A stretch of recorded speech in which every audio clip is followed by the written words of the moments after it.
महानगरपालिकेचे सर्व वॉर्ड अधिकारी, सहाय्यक आयुक्त यांनी आपापल्या विभागांमध्ये 100% नालेसफाई पूर्ण करून घ्यावी। गेल्या वेळी पाऊस जास्त झाला पण पाणी साचलं नाही। यावेळी हे अधिकारी जबाबदारी पार पडतील असा विश्वास आहे। जे अधिकारी कामात हयगय करतील त्यांच्यावर कारवाईचा इशारा मुख्यमंत्री एकनाथ शिंदे यांनी दिला। जनतेला कोणत्याही प्रकारचा त्रास होऊ नये हीच सरकार आणि महापालिकेची इच्छा आहे। त्यामुळे प्रत्येक अधिकाऱ्याने अत्यंत जबाबदारीने काम करावं। ज्यांचं काम चांगलं आहे त्यांचे गेल्या वर्षीही कौतुक करण्यात आले याची आठवण शिंदे यांनी करून दिली। नालेसफाई पूर्ण झाली असा दावा कुणीही करणार नाही। अगदी महानगरपालिकेनेही तसा दावा केलेला नाही।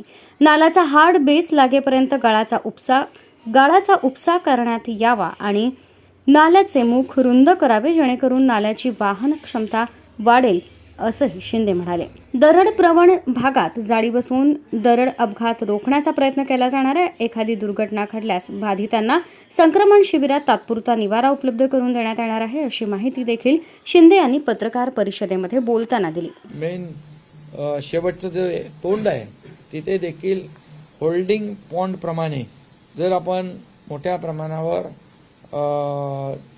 खोदलं, साईज वाढवली म्हणजे खोली वाढवली तर तिथे येणारा गाळ कचरा तिथे साचून पाठीमागे पाणी भरणार नाही या संदर्भात देखील सूचना दिलेल्या आहेत। आणि सर्व वॉर्ड ऑफिसर, सहाय्यक आयुक्त यांनी आपापल्या विभागामध्ये पूर्णपणे 100% नालेसफाई होईल याची जबाबदारी त्यांनी घ्यायची आहे।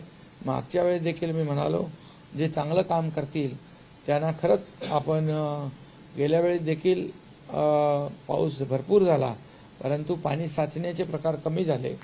त्यामुळे जे अधिकारी यावेळेस देखील त्यांची जबाबदारी पूर्णपणे प्रामाणिकपणे पार पाडतील अशा प्रकारचा विश्वास आहे।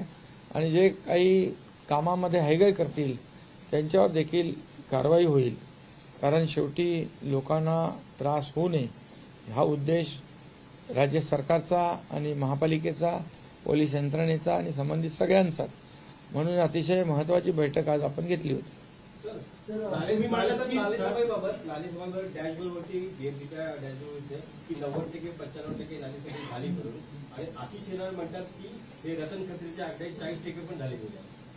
अरे म्हणून मी सांगितलं काय, आता नाल्याचा हार्ड बेस